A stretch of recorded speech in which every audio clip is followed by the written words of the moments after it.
the other remarkably moronic part of Joe Biden's campaign, and there's so many, Joe Biden's promise, a return to normalcy. I'm not making this up. Joe Biden isn't promising a political revolution. He's not promising to drain the swamp, restructure the Senate, remake capitalism, or usher in socialism. What Biden is promising is a return to normalcy. The emotional core of Biden's Philadelphia announcement speech came about 25 minutes in. Shirt sleeves rolled up, the former vice president leaned forward and dropped his voice to a conversational octave. Quote, "The American people want their government to work, and I don't think that's too much for them to ask," he said. "I know some people in D.C. say it can't be done, but let me tell them something and make sure they understand this. The country is sick of the division. They're sick of the fighting. They're sick of the childish behavior. There isn't a single person among you," Biden continued, saying, "or elsewhere in this country who could get away with that in their jobs. All they want is their president, their senators, their representatives to do their jobs. Just do your jobs." Biden's speech is an intervention in a debate that will define the Democratic Party's 2020 message. The lesson a lot of top Democrats took from Donald Trump's success is that the American people want a fighter, a wrecking ball, a revolution. From that lesson emerged a strategy. Democrats would provide themselves the fighter Trump only pretends to be. If that was ever the right strategy, Biden is betting it's not now. Where most of the Democrats running for president used their announcement speeches to prove their bona fides as fighters, Biden used his to make the case that he's the guy to end the fighting. And more than that, that the American people are looking for a candidate who will promise them peace, not just victory. Quote, "I know some of the smart folks say Democrats don't want to hear about unity," Biden said. Quote, "The angrier a candidate can be, the better chance they have to win the nomination. I don't believe it. I really don't. I believe Democrats want to unify this nation." Oh my God, where do I start? Who's advising Joe Biden? Who's advising this idiot? So let me get this straight, folks. Do a little experiment with it. So in 2011, let's go back to 2008. So in 2008, there was a global financial crash. And that global financial crash was basically set in stone in the 1980s, 90s, and 2000s because the Democratic Party, along with the Republican Party, basically bent over and took whatever Wall Street wanted them to take. Sorry for my crudeness, but that's what happened. So you have global financial crash in 2008, Occupy Wall Street in 2011, Tea Party with around the same time. Then in 2016, you have an electorate on the Democratic side and the Republican side that is basically revolting against the establishment. Of course, Donald Trump pretended that he was anti-establishment. Of course, Donald Trump was a pretend populist. He's as establishment as they come.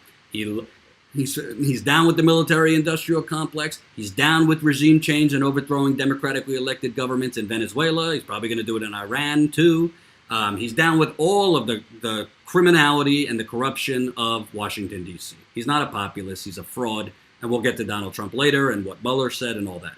But what is most important here is Bernie Sanders brought out a pure progressive populist outcry against the corrupt establishment.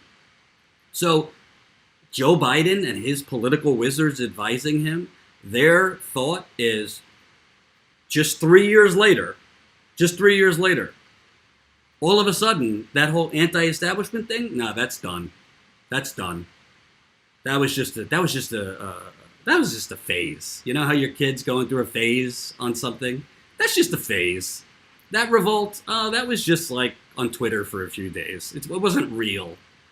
People aren't pissed off at establishment figures anymore. People aren't mad at me, Joe Biden. People aren't mad at the Democratic Party. People aren't mad at the pharmaceutical companies. People aren't mad at the banks. People aren't mad at the fossil fuel companies. People aren't mad at their local and state level politicians taking blood money from the NRA and doing nothing for the people. People aren't mad at Silicon Valley stealing their data and selling it to the highest bidder. People love the establishment. All people want is just a return to the good old days before Donald Trump. So in 3 years, Joe Biden and his campaign wizards, their strategy is all these people that were against the establishment suddenly want establishment to feed them, to clothe them, and all they want is for the good old days of establishment. Well, let me tell you what a return to normalcy looks like. And I want to be clear, folks. I don't cover Donald Trump every day. I don't have Trump derangement syndrome. I cover him when I think we should. It's not every day. The rest of the media is doing that. If status quo wanted to be totally about money, totally about growing, totally about clicks, we would cover Donald Trump all day long, like an outlet that I used to work for, who will remain nameless. If we just wanted clicks, if we just wanted money, we would cover Trump 24/7, but we happen to have an old-fashioned idea, and it's called journalism. So we cover other stories. We get out in there in the field because we think that Donald Trump is a symptom to a much, much more severe disease. And there's a reason Donald Trump was actually elected in the first place, so we go cover those stories. And we cover Donald Trump when we think he needs to be covered. You could have a former vice president and his campaign staff. Dawn, thanks for the $2 to the super chat. How? I just can't believe that these people are stupid enough to think that the way to defeat Donald Trump is to say, hey, let's go back to the good old days when half the country was still poor, when people were dying because they didn't have health insurance, when the politicians were making decisions that were burning the planet, when the politicians were basically giving sexual favors to the pharmaceutical companies to screw you, when the politicians were basically selling out your local communities and states to real estate developers who gave them money. So they gave the real estate developers give the politicians money. The politicians give them your downtown and your land. The real estate developers then come in. They don't have to pay taxes. There's deregulation. And then all of America is gentrified. And native people native to those cities, have to move out. It's called gentrification. Bernie Sanders is the only person talking about it on the campaign trail. You know, another thing, Joe Biden wants to make America normal again. Hey, let's make America normal again. How does that look for normal? You see that red line starting in 1980? You see that blue line starting in 1980? Yeah, let's just go back to those normal days of the absolute theft of the working class of America's productivity and all the wealth getting gobbled up by the corporate, corrupt, United Corporations of America. Because that's income inequality in one graph. And this is what Joe Biden's talking about. Really what he's promising you is let's go back to the good old days of corruption. Let's go back to the good old days of injustice. Let's go back to the good old days of neoliberalism. Let's go back to the good old days of planetary destruction and basically selling our land to fracking and mining and, climate change. We'll do a middle ground on it. Let's go back to the good old days where we let real estate developers do whatever the hell they want. Let's go back to the good old days of the super PACs and all that, and blah, blah, blah, blah, blah. The good old days meaning let's go back to like today, how it still is, with the only difference being is I won't tweet about it. I won't tweet crazy things. You won't have to see this Twitter and reality show all the time. The corruption will be more hidden in the background, rather out up front from the president. Joe Biden is running a campaign basically telling you, make America corrupt again, but the corruption will be in the back rooms, hidden from the public. Make America less tweety. Make America less tweety, but it's going to make America the same. It's not going to be any different.